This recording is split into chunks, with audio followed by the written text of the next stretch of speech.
નમસ્કાર મિત્રો, જ્ઞાનવૃક્ષ spoken English કોર્સના ડે 11ના આ ખાસ એક્સપ્લેનરમાં હું તમારું ખૂબ જ ઉત્સાહપૂર્વક સ્વાગત કરું છું. આજે આપણે ખરેખર ખૂબ જ રસપ્રદ અને રમૂજી ઘટના વિશે વાત કરવાના છીએ જે એરપોર્ટ પર બની હતી. આજના આખા સેશનનો હેતુ એ છે કે સાંભળવાની પ્રેક્ટિસ એટલે કે લિસનિંગ દ્વારા આપણું અંગ્રેજી કેવી રીતે સુધારી શકાય. આજના આ એક્સપ્લેનરનો ફ્લો કંઈક આવો રહેશે.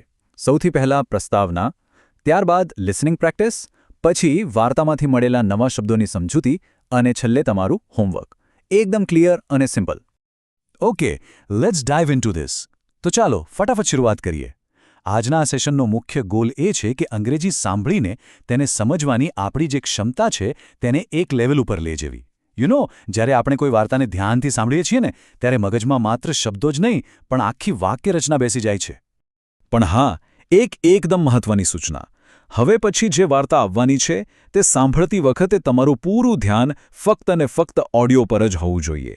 બીજું બધું જ કામ થોડીવાર માટે બાજુ પર મૂકી દો અને અંગ્રેજી શબ્દોના ઉચ્ચાર, તેમાં આવતા આરો અવરો અને તેની લયને પકડવાનો પૂરેપૂરો પ્રયત્ન કરો. હવે આપણી વાર્તા શરૂ થવા જઈ રહી છે.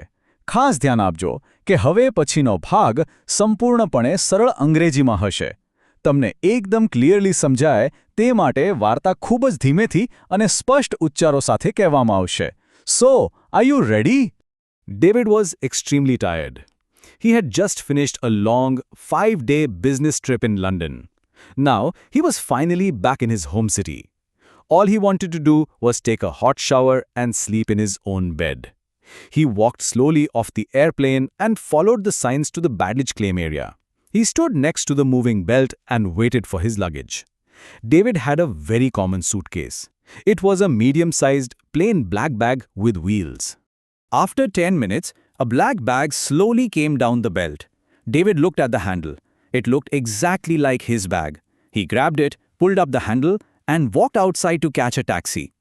The taxi ride home was quiet. It was raining slightly, and David almost fell asleep in the back seat.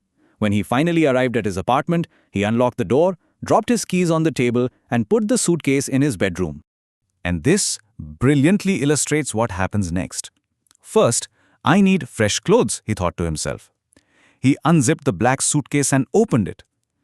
Suddenly, David froze. He stared at the contents of the bag. Inside, there were no business suits. There were no white shirts or ties. Instead, the suitcase was filled with colorful summer dresses, a large sun hat, and 3 pairs of high heels. David rubbed his eyes. "Oh no," he whispered. "I took the wrong bag." He quickly closed the suitcase and looked at the outside. On the side, there was a small pink luggage tag. David had not noticed it at the airport because he was too tired. He read the name on the tag. It said Sarah Jenkins, and it had a phone number. David felt terrible. He knew Sarah must be at the airport right now, looking for her dresses. He immediately picked up his phone and dialed the number. The phone rang twice before a woman answered. "Hello," she said. She sounded very stressed.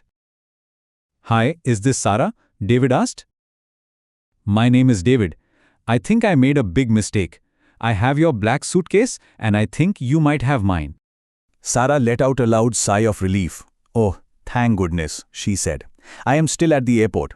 I was staring at a plain black bag left on the belt, wondering if it was yours." David apologized deeply. He promised to return immediately. He ran downstairs, got into another taxi, and went straight back to the airport. જ્યારે તેઓ coffee શોપમાં મળે ત્યાં તેઓ ઝડપથી તેમના bags બદલી લીધા. Sarah was not angry at all.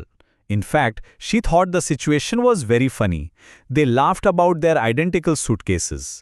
Before they said goodbye, David bought a bright yellow ribbon from an airport shop. He tied it tightly to his suitcase handle. He promised himself that he would never make the same mistake again.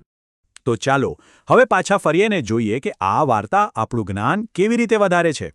Listening practice તો આપણે બહુ જ સરસ રીતે પૂરી કરી લીધી. હવે સમય છે આ જ વાર્તામાં વપરાયેલા કેટલાક અગત્યના અંગ્રેજી શબ્દોને ઊંડાણપૂર્વક સમજવાનો. આ શબ્દો રોજેરોજની વાતચીતમાં તમને બહુ જ કામ લાગશે. આપણો પહેલો શબ્દ છે baggage claim. In English, it means the area in an airport where you collect your luggage, જેનો ગુજરાતી અર્થ થાય છે સામાન લેવાની જગ્યા. જ્યારે આપણે ફ્લાઇટમાંથી ઉતરીને કન્વેયર બેલ્ટ પાસે આપણી બેગ લેવા જઈએ છીએ ને એ એરિયા. ચલો આને એક ઉદાહરણથી સમજીએ. I waited at the baggage claim for my suitcase. એટલે કે મેં મારો સામાન લેવાની જગ્યાએ મારી સૂટકેસની રાહ જોઈ. Now what's really interesting about this next word is કે એ એક એક્શન દર્શાવે છે. શબ્દ છે unzipped. It means to open something using a zipper. જેનો સીધો ગુજરાતી અર્થ થાય છે ચેન ખોલી. ડેવિડે પોતાની સૂટકેસ ખોલવા માટે આ જ એક્શન કરી હતી, યાદ છે ને? ચલો એક અંગ્રેજી વાક્ય જોઈએ. He unzipped his jacket. જેનો અર્થ છે તેંગે તેના જેકેટની ચેન ખોલી. ત્રીજો મજેદાર શબ્દ છે contents. Its English meaning is the things that are inside something. આનો ગુજરાતી અર્થ થાય છે અંદર રહેલી વસ્તુઓ. ડેવિડની સૂટકેસમાં પેલી આશ્ચર્યજનક વસ્તુઓ નીકળી હતી. હાઈ હીલ્સ અને કલરફુલ ડ્રેસ. એ બધું શું હતું? બેગના કન્ટેન્ટ્સ. ઉદાહરણ તરીકે, શી poured the contents of the bag on the table. એટલે કે તેણે બેગમાં રહેલી વસ્તુઓ ટેબલ પર ખાલી કરી. ચોથો શબ્દ છે relief. It means a feeling of happiness that something unpleasant has not happened. જેનો ગુજરાતી અર્થ થાય છે રાહત. જ્યારે પેલી સારાને ખબર પડીને કે તેની બેગ ડેવિડ પાસે એકદમ સેફ છે, ત્યારે તેને હાશકારો થયો. તેને જે અનુભવ થયો તે રિલીફ હતો. વાક્યમાં પ્રયોગ કરીએ, I felt a great sense of relief. ગુજરાતીમાં કહીએ તો મને ખૂબ જ રાહતનો અનુભવ થયો. અને આપણો આજનો છેલ્લો શબ્દ છે identical. It means exactly the same. તેનો ગુજરાતી અર્થ થાય છે આબેહૂબ અથવા બરાબર એક સરખું. ડેવિડ અને સારાની બેગ્સ આઇડેન્ટિકલ હતી અને એટલે જ આખું કન્ફ્યુઝન ઊભો થયો. ઉદાહરણ જોઈએ. They have identical black suitcases. એટલે કે તેમની પાસે બરાબર એક સરખી કાળા રંગની સૂટકેસ છે. આ શબ્દનો ઉચ્ચાર સ્પષ્ટ રીતે પ્રેક્ટિસ કરજો. સો અહીંયા સૌથી ક્રુશિયલ પોઈન્ટ એ છે કે માત્ર આ શબ્દો સાંભળી લેવાથી કે સમજી લેવાથી અંગ્રેજી નહીં આવડે. આ નવા શબ્દોનો તરત જ તમારી રોજબરોજની વાતચીતમાં પ્રેક્ટિકલ ઉપયોગ કરવો એ જ અસલી ફ્લુએન્સી લાવવાની ચાવી છે. તો આજનું તમારું હોમવર્ક સાવ સિમ્પલ છે. આપણે આજે જે 5 નવા શબ્દો શીખ્યા ને તેમાંથી કોઈ પણ એક શબ્દ પસંદ કરો, જાતે વિચારીને તેનું એક મસ્ત મજાનું અંગ્રેજી વાક્ય બનાવો અને તેને અત્યારે જ નીચે કોમેન્ટ્સમાં લખો. આ પ્રેક્ટિસ તમને બહુ જ હેલ્પ કરશે. અને હા, જો તમને આજના આ એક્સપ્લેનરમાં મજા આવી હોય તો જ્ઞાનવૃક્ષ ચેનલને લાઇક, શેર અને સબસ્ક્રાઇબ કરવાનું બિલકુલ ના ભૂલતા. છેલ્લે સેશન પૂરું કરતા પહેલા એક વિચારવા જેવો પ્રશ્ન. ડેવિડના જેવી ભૂલ આપણાથી ના થાય અને આવી એક સરખી સૂટકેસની અદલાબદલી ટાળવા માટે આપણે સામાન લેતી વખતે સૌથી પહેલાં કઈ વસ્તુ ચેક કરવી જોઈએ?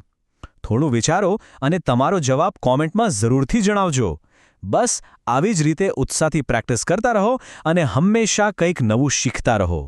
જય હિન્દ.